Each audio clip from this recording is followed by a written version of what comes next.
Censorship has been shifted into overdrive by big tech, and with it, the brainwashing of your family and friends and the political polarization of America. YouTube and Reddit are in the crosshairs today. I'm close to a free speech absolutist. And it's not that I don't think there isn't such a thing as hate speech, because there clearly is. It's trying to define what constitutes hate speech that I find troubling. Especially when those volunteering for the job are like a pack of wild, salivating dogs, ready to define the term to fit snugly into their little political ideology, and then pleasuring themselves by ripping apart and canceling anybody who dares to deviate from their orthodoxy. This was on full display with Reddit recently.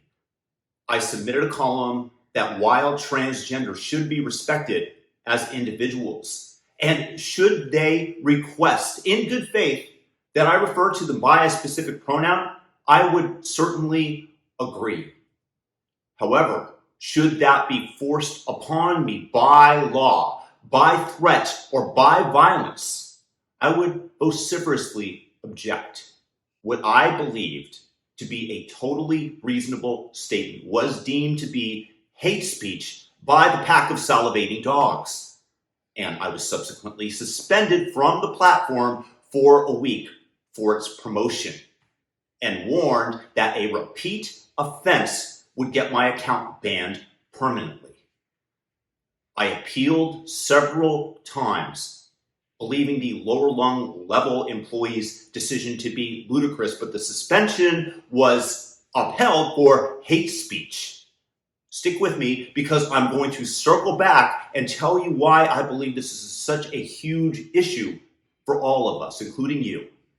Concurrently on YouTube, I was given a strike and suspended for a video that I published more than a year ago, where I spoke of a Time.com article about the 2020 presidential race, where they openly bragged about there being a shadowy cabal, their words, YouTube censors, not mine, behind working in the background to ensure a specific election result. Of course, I should point out that what I've just stated is complete election misinformation. Even if I'm giving you the gist of the article, and I say this because I don't wish to be struck down by the leftist censors of YouTube, who, by the way, still allow you to openly question the 2016 presidential results between Hillary and Trump, as well as Stacey Abrams, to claim that she is the rightful governor of Georgia. In the video, I discussed the psychology of the writers and the publishers of the column, and I hypothesized that the reason that they did this was because they desired notoriety. And they derived this from letting others know what had been accomplished. And that kind of it was a form of what is called duper's delight, which is when you feel proud of yourself for pulling a fast one on someone. It's a form of leakage when you are studying liars. Again, YouTube censors, I will kowtow and declare my current statements misinformation, since you have a stranglehold of the speech that is allowed on your platform. And this choke point of speech is what really matters. Today, the digital public square is where almost all communication and persuasion takes place.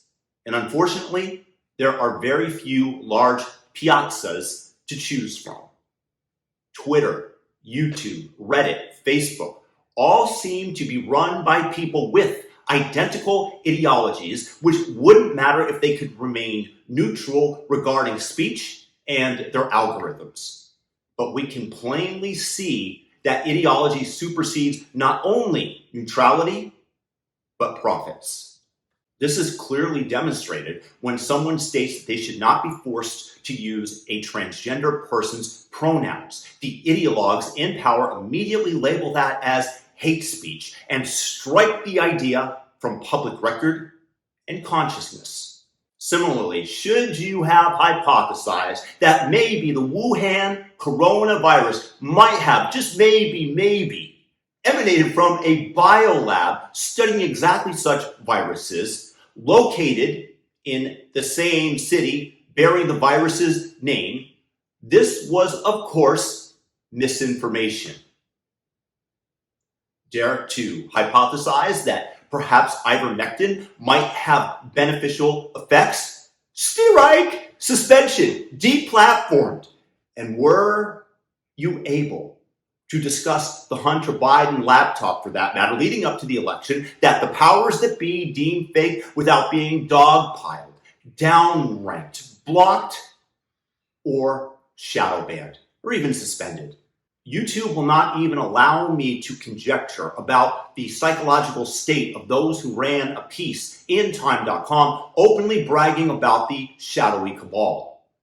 Again, what I've just delivered to you is election misinformation, despite the fact that I'm quoting the exact phrase used in the column. You simply cannot be too careful with the esteemed, magnanimous nobles of the YouTube C-suite, including their supermodel CEO, Susan Wojcicki. Again, I admit the last statement that I made was definitely misinformation. But enough with toying with the Cobra-like censors. What is the end result of such toxic censorship for you, for society? The fact is that only one side of the argument is given air, as any alternative theories or thoughts peeking their little heads out of their ground, such as lab leak, or don't coerce me, or Hunter Biden's laptop, are smashed back down to hell like a gopher in a carnival game. This means a decent percent of the population never hears an alternative thought to those allowed to be expressed on the ideologically biased platforms. And many people lacking the time to investigate further will likely choose to believe these representations of reality as truth, if that word has any meaning still today. But knocking that gopher head back into the hole doesn't kill it. Those ideas circulate underground and in the proverbial gopher holes metastasize and take on a life of their own, growing stronger with little pushback, having not had the chance to express themselves in the open air and to be debated. And the same pathway exists for the ideas allowed in the polite company of leftists. Rather than battle each other out in the public sphere, these perspectives grow into absolute truths in the minds of their respective sides. And the less these ideas are challenged, the less malleable most individuals become regarding their truths, thus ensuring not only increased tribalization, but also an increased risk of violence, which is something that benefits none of us except for perhaps the Chinese, as they wish to create a rift in the one power that stands between them and global hegemony. Those engaging in censorship of ideas like "please don't coerce my usage of pronouns" might actually believe that they are relieving the world of hate, but in doing so, they are in almost all cases merely driving the energy and these theories underground. And when they reappear in the world, it is unlikely that they are doing so and rising up merely to debate.